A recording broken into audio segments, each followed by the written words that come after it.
Washington, 8 de agosto, F. La moratoria para los desalojos se ha convertido en la tabla de salvación para millones de familias en Estados Unidos que a raíz de la pandemia del coronavirus perdieron sus empleos o vieron caer sus ingresos y, entre los trámites o su condición migratoria, no han podido acceder a las ayudas oficiales para el pago de alquileres. Y es que la pandemia no solo ha dejado millones de contagiados y más de 600.000 muertes en la primera potencia mundial, sino que arrasó con la economía de familias que ahora se aferran a esta prohibición federal o a una serie de medidas estatales y locales para permanecer en sus viviendas.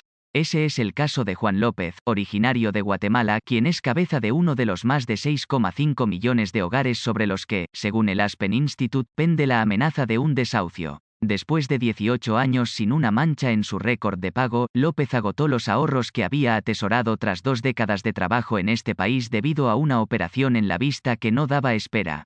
Ese gasto imprevisto lo dejó, según palabras de este trabajador de limpieza, con el trasto sin agua. Hace ya 3 meses no paga el alquiler y ahora confía en que la moratoria que rige para el estado de Maryland, vecino de Washington D.C., hasta el próximo 15 de agosto se extienda o que logre permanecer en vigor la prórroga de 2 meses de la prohibición federal a los desalojos que el presidente de Estados Unidos, Joe Biden, ordenó el pasado 3 de agosto.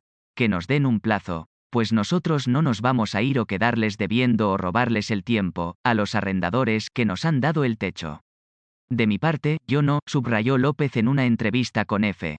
Confesó que después de ganar alrededor de $30.000 al año, en 2020 no alcanzó ni a los $10.000.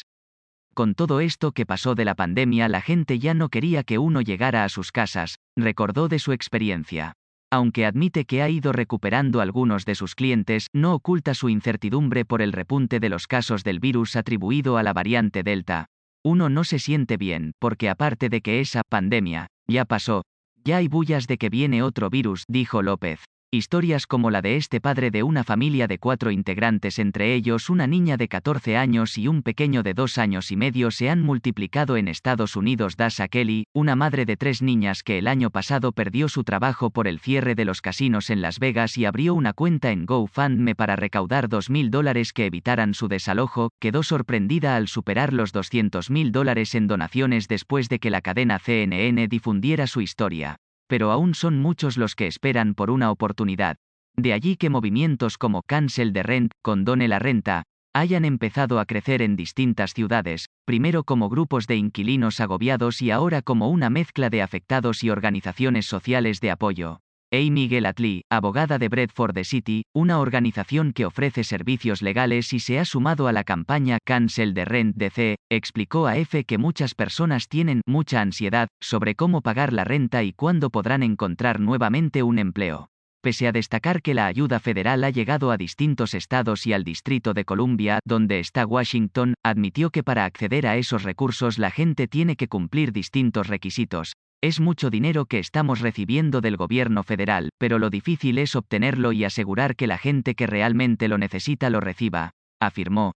Gellatley relató que los aspirantes requieren tener acceso a Internet para llenar una aplicación que para algunas personas es difícil de entender o supone una traba, ya que se exigen pruebas de las que no disponen. Pero de llegarse a la instancia de un desalojo, esta abogada admite que lo más complicado en este país es que cada estado tiene sus propias leyes sobre ese proceso, lo que genera mucha confusión, apuntó. En ese contexto, que la moratoria federal prohíbe el procedimiento de desalojo en sí, mientras que otras decisiones adoptadas por las autoridades locales, como en el caso de DC, evitaron hasta finales de julio pasado que los propietarios enviaran cartas a los inquilinos o iniciaran procesos de desalojo en las cortes.